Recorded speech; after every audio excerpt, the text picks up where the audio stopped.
여러분 안녕하십니까. CBS 토론입니다. 1981년 대전에서 성경 공부 모임이었던 한울회가 반국가단체로 조작되고 선량한 피해자들이 억울한 옥고를 치렀던 사건이 있었습니다. 작년 12월 국가폭력의 희생양이 되었던 한울회 사건 피해자들이 모여서 한울회 사건의 진실을 담은 책을 출간했는데요. 어떻게 평범한 성경 공부 모임이 반국가단체로 날조된 것일까? 오늘 토론에서는 한울회 사건에서 피해자들이 경험한 국가폭력의 실체를 짚어보고 이 비극적인 공안 조작 사건이 오늘날에도 여전히 기억되고 조명되어야 하는 이유에 대해서 함께 이야기 나누고자 하겠습니다. 두 분의 패널 소개해드리도록 하겠습니다. 먼저 한울회 사건의 피해 당사자시고요. 글로벌 디아코니아 상임이사이신 김종생 목사 나오셨습니다. 안녕하세요. 네. 한국기독교 역사문화재단 사무국장 손승호 박사 나오셨습니다. 네, 안녕하세요. 네, 반갑습니다. 먼저 손 박사님께 간략하게 여쭙겠습니다. 1981년 대전 한울회 사건의 개요를 좀 말씀해 주신다면. 네, 서론에서 다 얘기하신 것 같은데요. 뭐 공안 사건, 조작 사건이죠. 이렇게 한울 모임이 처음 시작된 거는 1972년에 홍응표라는 분이 이제 내비게이터 간사로 대전 지방에 파송을 받으면서 그 지역에 있던 젊은이들하고 성경 공부를 시작한 거예요. 네. 근데 이제 그 모임이 이렇게 저렇게 바뀌어가면서 어떤 교단이나 특정 기관하고 연결점이 없는 아주 자생적인 신앙 공동체가 됐고 약 20-30명의 고등학생부터 대학생 청년들 이분들이 이제 모여서 성경 공부도 하고 같이 고민도 나누고 그리고 공동체 생활을 한번 만들어 보자. 그래서 실험적으로 함께 사는 실험도 해보고 뭐 그랬던 분들이세요. 그런데 이제 여기에 중요한 참가자였던 분 중에 이규호라는 분이 있는데 이분이 이제 충남대 사학과에서 논문을 쓰셨는데 그게 이제 공동체에 대한 논문을 썼고 그 역사적으로 이제 현대 사회에 어떤 공동체들이 있는가를 쭉 검토하다 보니까 뭐 사회주의 공동체도 있고 공산주의도 있고 우리는 기독교로서 이런 공동체를 만들고 싶다 이런 논문을 쓰고 그 수양회에서 발표를 하신 거죠. 그리고 또 다른 분이 그 박재순 박사님이라는 분이 당시에 이제 목사님이 거기에 가셔서 청년들을 대상으로 이제 특강 같은 걸 하시면서 80년 광주 민주화운동을 굉장히 강하게 비판을 하셨어요. 그러니까 군대가 어떻게 자국민들을 죽일 수 있냐. 근데 그런 이야기들이 합쳐져서 이게 어떻게 그 국가기관에 이야기가 들어갔는지는 잘 모르겠어요. 근데 81년 3월에 이분들을 잡아가기 시작한 거죠. 그래서 깨놓고 보니까 국가보안법, 그 다음에 개헌법 위반으로 그 잡혀 들어가셔서 옥고를 살았던 사건이라고 할 수 있습니다. 네. 목사님 오늘 귀한 발걸음 해주셔서 감사합니다. 벌써 한 40년이 넘은 사건이긴 한데 그래도 기억을 떠올리시면 좀 어떠신가요? 아직도 생생하시고 좀 불편하신 마음이 드시나요? 예, 아직도 엊그제 일 같습니다. 아, 그러세요? 예. 네. 그때 기억을 좀 간략히 말씀 부탁드린다면요. 예. 지금 앞에서 말씀하신 것처럼 고등학생 또 대학생 그리고 청년들이 함께 모여서 기독교 신앙을 가지면서 함께 예배드리고 그리고 성경 공부 같이 하고 그리고 이제 독서 토론을 좀 함께 하면서 어떻게 이 시대를 사는 게 주님의 뜻에 맞는 것이냐 뭐 이런 이제 얘기들을 좀 해가다 보니까 자연스레 또 피 끓는 젊은이들이다 보니 시대적인 이야기들을 이렇게 할 수밖에는 없지요. 그래서 그 당시가 이제 박정희 대통령의 시해 사건이 있었고, 그리고 이제 쿠데타로 전두환 군부 정권이 이제 새로 등장을 하고, 그렇죠.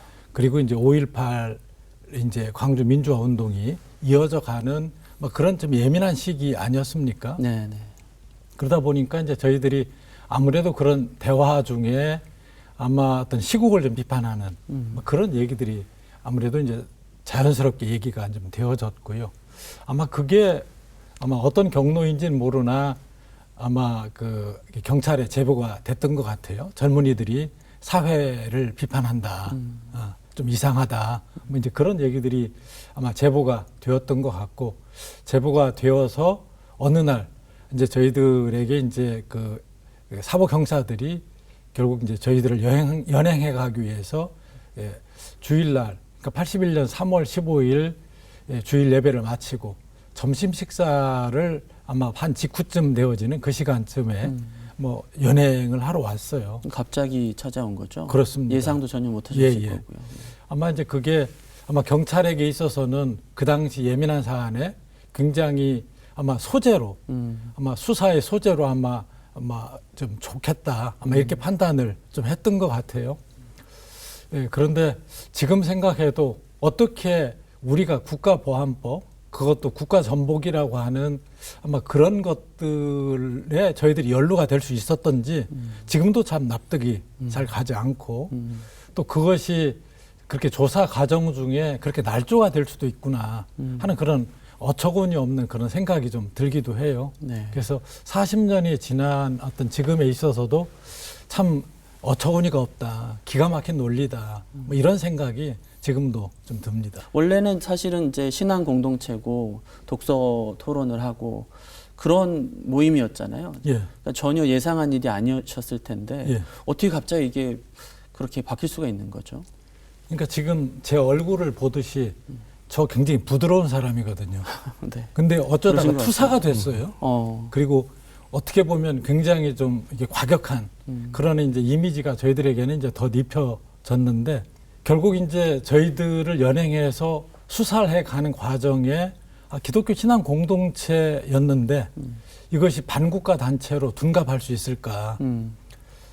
이제 고등학생들이 연행이 되다 보니까 그 당시 얘네들이 고3이었거든요.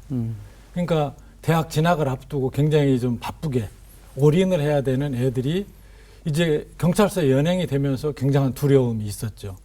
그러니까 구금을 하고 그렇죠. 그리고 협박을 하고 그러면서 너희들이 여기서 빨리 풀려나려면 너희들 선배들이 간첩 또는 빨갱이라는 것을 빨리 자수를 하고 그대로 진술을 해라. 그러면 너희들 빨리 내보내. 너희들은 죄가 없는 것 같은데 내보내마. 뭐 이런 거였고 또 저희들 갑자기 연행된 저희들도 이런 어떤 그 사회 참여를 구체적으로 저희들이 이렇게 해온 것들이 아니었기 때문에 그런데 학습이 되어 있지 않아요. 네. 않다 보니까 어떻게 조사를 받아야 되는지. 그러니까 뭐 하루에도 그냥 수십 장씩 자술서를 써야 되고 또 계속해서 회유와 협박이 이어지고 또 저희들이 좀 곤란해하는 여러 가지 이제 부분들을 회유하고 하다 보니까 저희들도 이제 수사를 받는 과정에서 빨리 끝내면 좋겠다. 너무 힘들다. 그게 그 3월에 연행이 되어서 10월 재판까지 근 6개월 정도 이렇게 진행되어지는 과정이었거든요. 뭐 그러다 보니까 어떻든 빨리 좀 매듭이 좀 되어지자. 이러다 보니까 결국 이제 어떤 날조가 되고 또 조작이 이제 되어지는 건데 한 예를 들어보면 이제 그런 거죠. 북한하고 연결을 지어야 결국 이제 그 국가보안법 또는 이제 뭔가 이렇게 국가전복이라고 하는 그런 죄목이 좀 형성이 좀 구성이 그렇죠. 좀 되겠는데 네. 그러다 보니까 이제 저희들에게도 또는 고등학생들에게도 이 라디오 주파수를 돌리다 보면 북한 방송이 나오지 않냐. 그래서 더러 그런 일이 있었죠. 그래 그거야. 그게 북한 방송을 들었다는 거지. 뭐 이렇게 이제 하나하나를 이렇게 조립을 해가는 이제 과정이에요. 과정이다 보니까 참 어처구니가 없는 거죠. 어처구니가 없으나 그것들이 이렇게 꽤 맞춰지면서. 근데 이제 저희들이 좀 보기에는 조금 시간이 흐르면서 느껴졌던 것은 아예 각본을 짜고 시작을 했구나. 네. 그러니까 국가전복이라고 하는 소위 국가 변란을 목적으로 하는 그런 어떤 목적 자체를 세우고 조사를 시작했던 것 같아요. 근데 되게 재밌어요. 그때 검사가 정용식이라는 분인데 기소장에 보면 이신전심으로 묵시적으로 반국가 단체를 조직했다라고 얘기해요. 그러니까 말을 하지 않고 누구도 하지 않았지만 그러니까 뭐 눈빛만 마주쳐도 아는 텔레파시를 하는 것도 아니고 그러니까 말도 되지 않았던 내용을 가지고 반국가 단체를 만들었다라고 기소를 했는데 이게 받아들여지는 상황인 거죠. 근데 보면 81년 2월에 그 대통령 훈령으로 뭐가 만들어지냐면 공안사범 자료 관리 규정이라는 게 만들어져요. 그리고 6월부터 이 규정이 시행이 되면서 공안 사건에 관련된 자료들을 전산화하고 데이터베이스로 만드는 일이 국가에서 하거든요. 네네. 그럼 굳이 왜 81년 2월에 그런 일들을 국가에서 기획해서 진행할까를 생각을 해보면 앞으로 이런 공안 사범들이 많이 늘어날 것이라는 걸 예측하고 있는 거죠. 그렇구나. 예. 그러니까 이거는 국가에서도 이런 공안 조작을 통치 기술로 적극적으로 활용하겠다라는 게 이미 80년 말이나 81년 초에는 수립이 정책적으로 되어 있다라고 봐야 할 것 같아요. 그러니까 81년에 줄줄 이런 사건들이 이 사건 하나만 있는 게 아니거든요. 간첩단 사건까지 하면 한 열 몇 개의 공안 사건들이 1년에 쫙 펼쳐지는데 그게 아마 그런 맥락 속에서 이해를 해야 될 것 같아요. 이게 여기 시청하시는 분들은 너무 옛날에 그런 시절 있었다더라만 알고 있지. 그리고 뭐 어떤 분들은 아마 저 같은 세대 영화로나 뭐 드라마로나 그런 일이 있었다라고 알지. 실제 그런 일들을 겪으신 분들의 입장에서 참 이해가 안 될 것 같고요. 아니 뭐 아니 땐 굴뚝에 연기 나냐 뭐 이런 식으로 그냥 쉽게 생각할 텐데 실제로 그런 생각도 한번 하지 않았던 분들이 여러 가지 이제 조작과 날조에 의해서 한순간의 삶이 바뀌신 거잖아요. 예. 네. 그런 인생을 사시다 보면 참 뭐라 그럴까요? 참 어떠세요? 한이 기분? 되더라고요. 네, 네. 한이 되고 너무 억울하고 그리고 이제 그때 이제 재판이 어떤 진행되는 과정 그리고 이제 재판이 이제 끝나고 나서 드는 부분들은 이것을 어떻게 회복을 해야 되나 그리고 지금 나를 여기다 이렇게 넣은 수많은 조작을 한 사람들을 어떻게 손을 좀 봐야 되나 뭐 이런 생각이 초기에는 정말 너무 버거웠죠. 감당하기조차. 지금 표현은 되게 점잖게 한이 있지만 사실 굉장히 예. 화도 나시고 분노가 예. 복수심도 나고 그리고 이제 그러실 것 그게 같아요. 잘 이루어지지 않으니까 네. 심지어는 저도 자살을 한 2번 정도 너무 억울하니까. 그렇죠. 그리고 이 부분이 어떤 표출이 좀 안 되니까 그런 생각 또는 그런 시도들을 좀 다 해보게 좀 되었습니다. 네. 그 다행인 것은 이제 피해자분들께서 1984년, 1988년 해서 관련자분들 모두 사면 복권 받으셨고요. 예. 또 김대중 정부 때는 민주화운동 유공자로 인정받으셨습니다.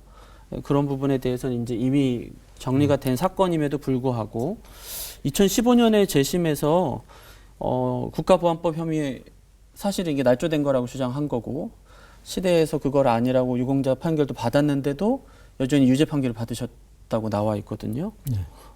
이 부분은 어떻게 되는 건가요? 어떤 배경이나 그러니까 네, 재밌죠. 그러니까 행안부는 민주화운동 유공자다라고 얘기하고 있는 거고 보훈처에서는 법무부에서는 얘네들은 네 국가보안법 위반한 뭐 국가 별난을 획책한 사람들이야라고 같은 국가 안에 있는 법무부와 행안부의 입장이 서로 다른 그런 지금 상황인 거예요. 그러니까 2010년에 같은 시기에 일어났었던 아람의 사건이라던가 이런 사건들이 재심을 통해서 다 무죄를 받았었어요. 예, 그래서 이 한울의 사건 분들도 이제 2010년에 재심 청구를 했는데 처음에 이 재심 청구도 안 받으리라 들으셨었거든요. 이유는 새로운 증거가 없다. 새로운 증거가 없어서 재심할 수가 없다라는 건데 결정적인 이유는 제가 보기에는 한울의 분들은 좀 맺힌 게 너무 많으셔서 국가에서 주도하는 화해위원회에 조사 신청을 안 하셨어요.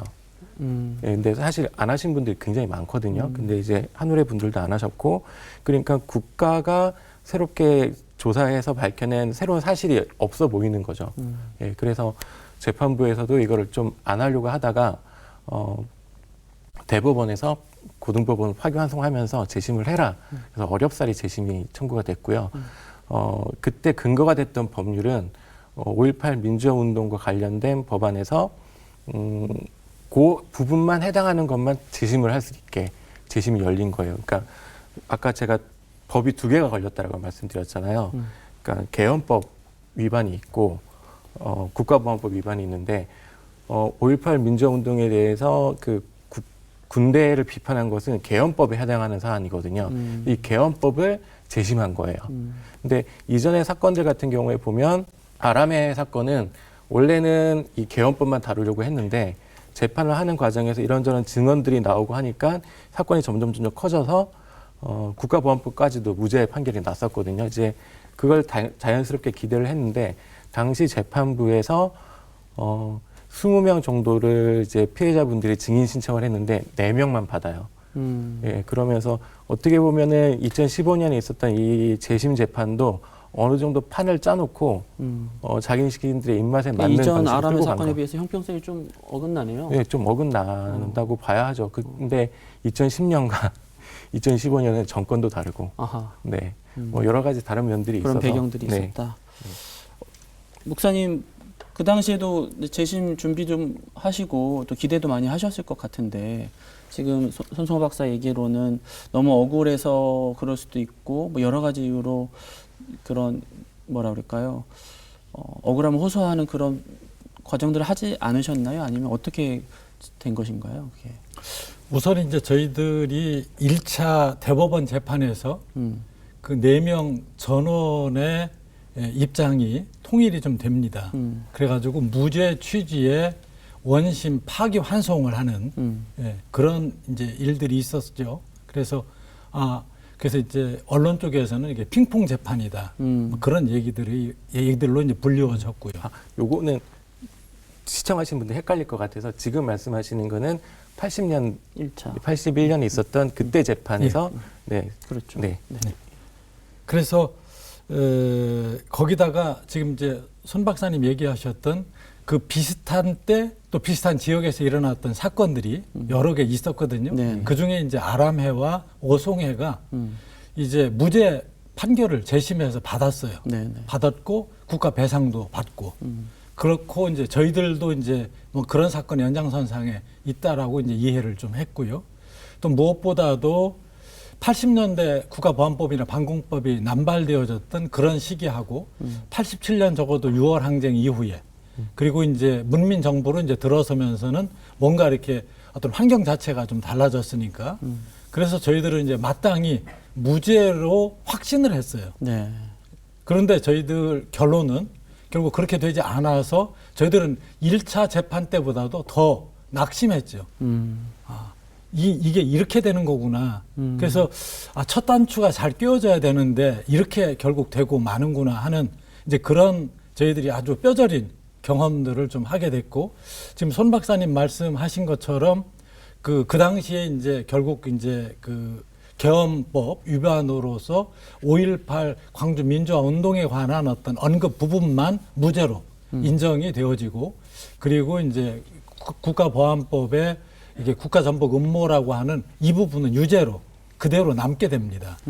이제 그런 상황이다 보니 저희들의 사건은 사실상은 이게 그대로 유지가 그냥 돼버린 뭐 그런 사례가 되었죠. 이 참 아이러니하다는 아까 지적도 해주셨지만 행안부나 정부에서 민주화운동 유공자로 이렇게 추대를 하는데 법률적으로는 국가보안법 위반으로 유죄 판결을 받을 수 있다라는 현실이 좀 이렇게 모순적이라고 느끼는데 이런 부분에 대한 문제가 사실 국가보안법이 존속되기 때문이 아닌가 이렇게 생각이 들거든요. 예. 그런 부분에 대한 말씀을 좀 해주신다면요. 예.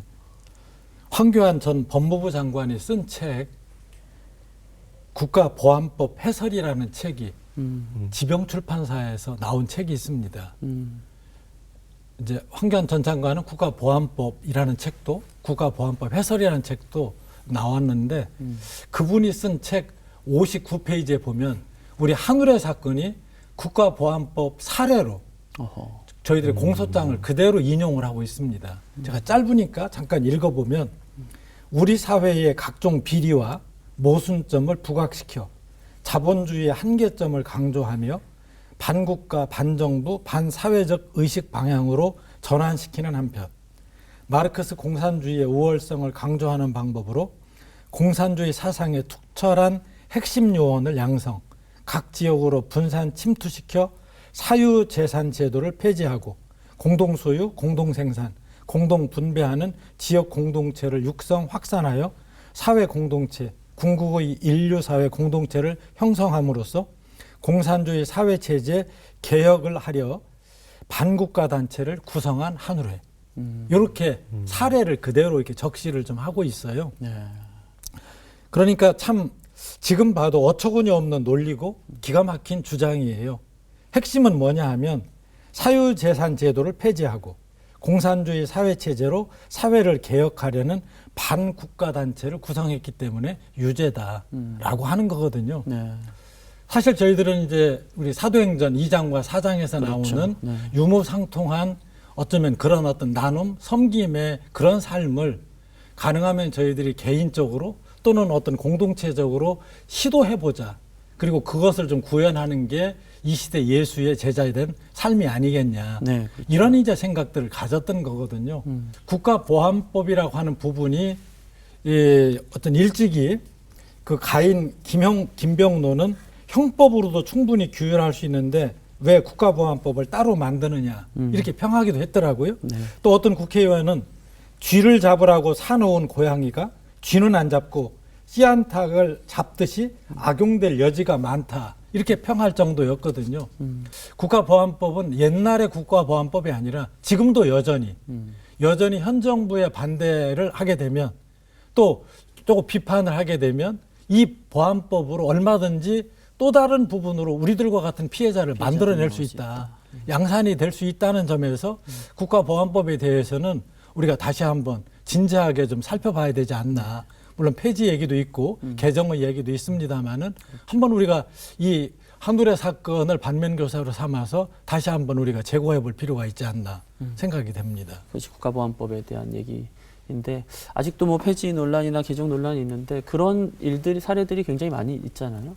그렇죠. 뭐 사실 민주화된 이후에도 뭐 간첩 조작 사건 같은 것들이 여전히 발생을 하고 있고 그런 것들에 대한 문제 제기를 적극적으로 하기 힘든 사람들을 주춤하게 만드는 어떤 제한 조건으로 작용을 하죠. 근데 많은 분들이 국가보안법이 내 삶과는 무관할 것이다라고 생각들을 하세요. 네. 그렇죠. 뭐 어지간해서는 우리가 그거를 뭐 할 일이 없으니까. 그러니까요. 예. 하지만 지금도 주변에서 굉장히 평범한 사람들이 의외로 국가보안법으로 처벌을 받는 경우들이 더러더러 있다라는 걸 생각을 해보시면, 네, 이게 나의 생활과 아주 무관할 수 있다라는 기대는 조금 내려놓으시는 게 좋을 뭐 것 같아요. 국가 안보 중요합니다. 그리고 그런 부분에 대한 뭐 조사나 역할들이 있어야 되겠지만 사실 오늘 나온 사례를 비춰보면 국가보안법이라는 것 때문에 이제 무고한 사람들이 순식간에 국가 반란의 혐의로 사실 아까 저랑도 잠깐 얘기 나누셨지만 그 이후에 굉장히 많은 옥고도 치르시고 트라우마도 있으시고 뭐 감시와 사찰의 대상이 되셨다고 말씀을 해주셨잖아요. 그런 부분 짧게 말씀해 주신다면요. 41년이 지났지만 이것은 옛날에 과거 사건이 아니라 지금도 진행이 돼요. 네. 어떻게 진행이 되는가 하면 제1기장이 결국 이제 재판의 증거로 채택이 되어서 저를 굉장히 불편하게 했던 그런 경험들이 저는 그 뒤에 한동안 글을 쓰지 않았습니다. 어허. 또 경찰의 수사를 받았던 우리 형제 자매들은 지금도 경찰 민중의 지팡이가 아니라 민중을 때리는 또 민중을 억압하는 민중을 가두는 그런 경찰이었기 때문에 경찰하고는 담을 쌓고 그리고 어떤 피해 어려움이 있어도 경찰의 도움을 요청을 못하는 거예요. 네. 그리고 어떤 재판에 대해서도 이게 어쩌면 사법 정의가 아니라 결코 그렇지 않다라고 하는 것들이 저희들에게는 너무 이제 각인이 되어 있는 거죠. 또 한 자매는 지금도 엊그제만 해도 갑자기 꿈을 꿨는데 경찰서가 불이 타는 그런 꿈을 꾸면서 희열을 느낀다는 거죠. 그러니까 이것이 지난 일이 아니라 바로 지금에 이어져 가고 있다. 여전히 현재 진행 중. 현재 진행형이다라고 하는 것에서 저는 이제 이 부분이 좀 다시 한번 이렇게 우리가 깊이 있게 좀 다뤄져야지 될 일이다. 그래서 저희들이 이제 책을 쓰게 네. 이제 되어졌던 목적이 이제 한 3가지 정도 좀 돼요. 네. 첫 번째는 이 한울의 사건의 진상이 뭐냐, 진실은 뭐냐, 이것을 좀 우리가 이렇게 규명을 했으면 좋겠다. 국가는 이제는 사과를 하고 그리고 저희들이 어떤 그 사라진 명예는 이제 회복해야 되는 것 아니냐. 이제 그런 취지가 첫 번째가 되겠고요. 네. 두 번째는 한울의 사건 관련자들 간의 수많은 상처와 응어리들입니다. 어허.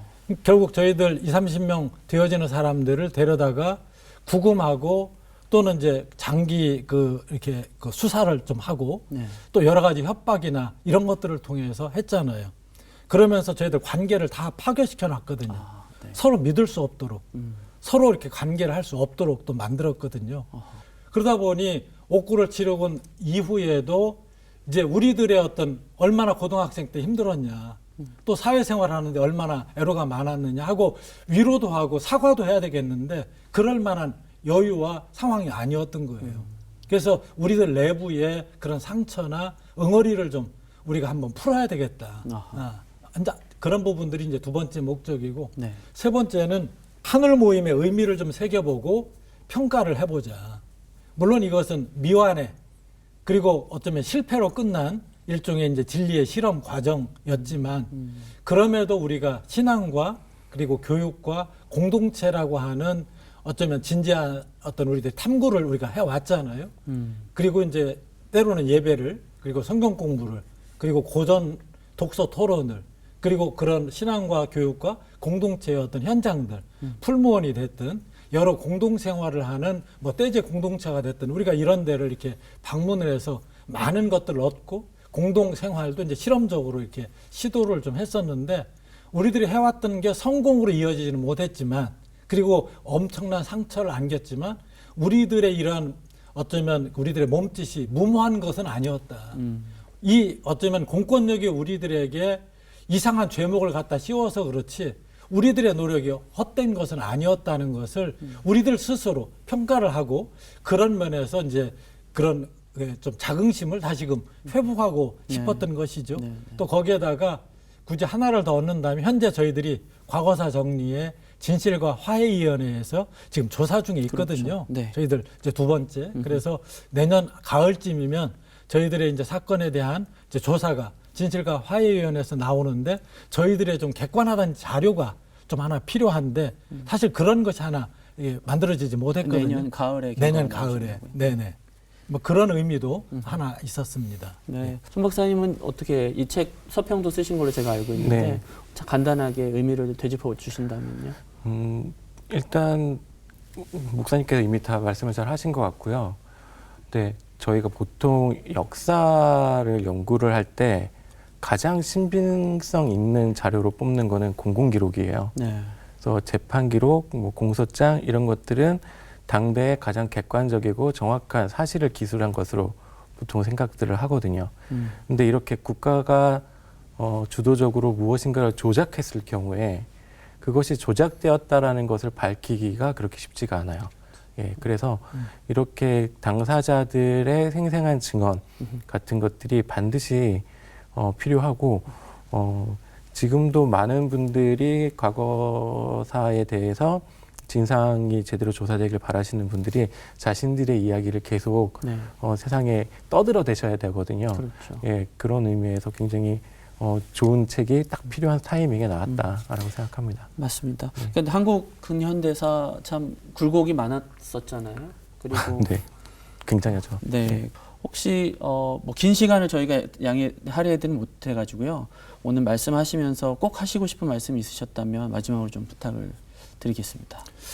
국가 폭력이 결국 이제 공권력이라는 이름으로 오용이나 남용이 될 때 그것이 늘 정당화되어서는 안 된다.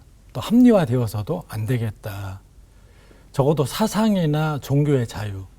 저희들은 사실 종교의 자유에 있어서도 우리들 공소장에 성경 구절이 계속 인용이 되거든요.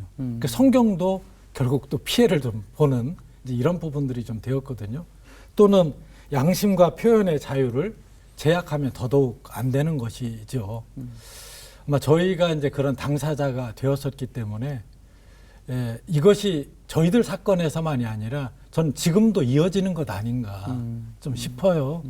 이제 12구 우리 이태원 참사에서도 국가는 무엇을 했는가라고 하는 어떤 그런 부분 또는 여기저기서 어쩌면 억울한 사람들이 이렇게 소리를 낼 때에 정말 국가는 어떻게 이들을 도와야 되는가 또 경찰은 이들의 어떻게 지팡이가 되어줄 것이며 검찰은 사법정의를 어떻게 좀 세워갈 것인가 라고 하는 그런 차원에서 저희들의 사건만이 아니라 앞으로 진행되어진 여러 가지 부분들에서 저희들과 같은 억울함이 없으면 좋겠어요. 우리 박사님도 네. 혹시 하시 못한 말씀 있으면 짧게 부탁드리겠습니다. 네, 저는 어쨌든 국가라고 하는 공동체가 제대로 돌아가려면 최소한 두 개는 공평해야 돼요. 네. 하나는 세금이고요. 네. 하나는 재판이거든요. 그렇죠. 예. 최소한 이 두 개만 공정하면 나라가 망하지는 않아요. 예. 그래서 한울의 사건을 어떻게 보시면 좋겠냐는 생각이 드냐면 우리가 입헌 국가를 만들었다고 하면 입헌 국가에서 일어날 수 있는 최악의 사건이다. 재판이 공정하지 않았으니까. 네. 그래서 많은 분들이 관심을 많이 가져주시고 이 정의로운 재심까지 이어질 수 있도록 마음을 좀 모아주셨으면 좋겠습니다. 맞습니다. 구약성서에서 하나님께서 가장 이제 바라보시는 거는 신음하고 억울하고 한맺힌 사람들의 목소리라고 했는데 그런 부분들이 좀 잘 마무리가 되시길 바라고 또 더 이상 앞으로 그런 일이 반복되지 않기를 바라는 마음입니다. 오늘 나오셔서 고맙습니다. 감사합니다. 한울의 사건, 누군가에겐 오늘과 무관해 보이는 과거의 이야기겠지만 피해자들에게는 여전히 풀어야 할 오늘의 숙제임에 분명해 보입니다. 다시는 이런 비극이 반복되는 일이 없도록 국가폭력의 어두운 그림자를 조명하고 피해자들이 온전히 회복될 수 있도록 사건의 진실을 밝히 드러내는 일에 힘과 관심을 모아주시기를 부탁드립니다. 오늘 토론은 여기서 마치겠습니다. 시청해 주셔서 고맙습니다.